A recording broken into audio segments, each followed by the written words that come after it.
That's so much worse. She was enculturated so quickly.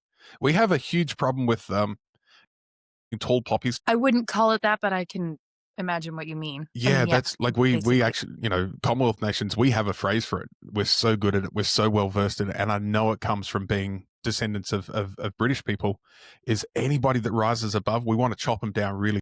Yeah. And it But doesn't you matter. don't think it's just human? I think it might be more human than anything, but I've always heard it referred to as a distinctly Commonwealth. Because I'm watching my daughter and her friends do it to each other at Oh, 6 really? and 7 years of Okay. age. So maybe it's just a human thing that we don't like people for something and we just want to just. I think maybe there are other cultures that probably celebrate better. I hope. Yeah, but totally tall poppy syndrome. And I let them chop me down. That's the part that sucks, right?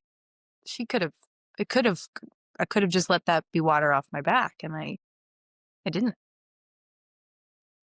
If you, all right, let's do that. The advice to your 17-year-old self then. Like if you could give yourself advice or give someone going through that now, what to hear?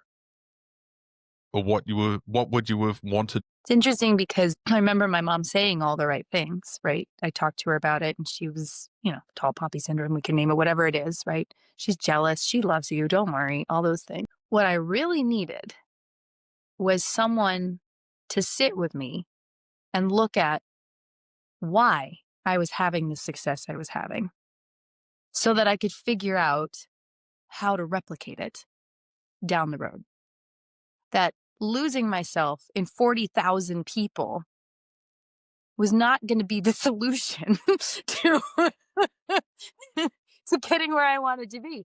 And I think about there's an element of fate with me with my college choices anyway, that I didn't really have a choice. The college sort of picked me in a way. But had I gone to a small liberal arts school where I could have reproduced that experience and really been known and been safe at that level of development, that is one of my big what ifs. Like, and I think in terms of the advice then, right? Like, because if I'm still dealing with it, it's still advice I need to hear.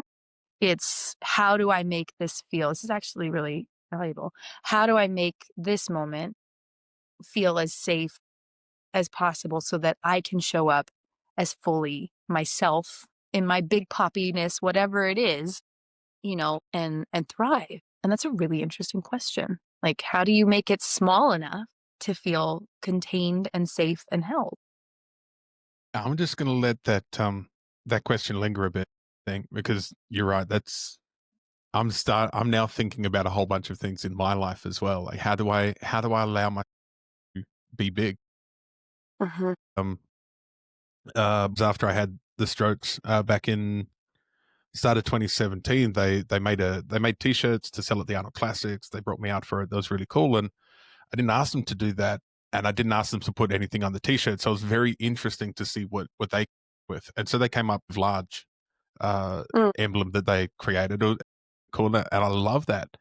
And so ever since, my goal is actually to be able to. And I know for talking about this over the years now, there's people who've known me for a long time or met me when I was a presenter or a chaplain or whatever, and they go, "You always lived large. You were always doing it." I said, "Yes, I was acting it.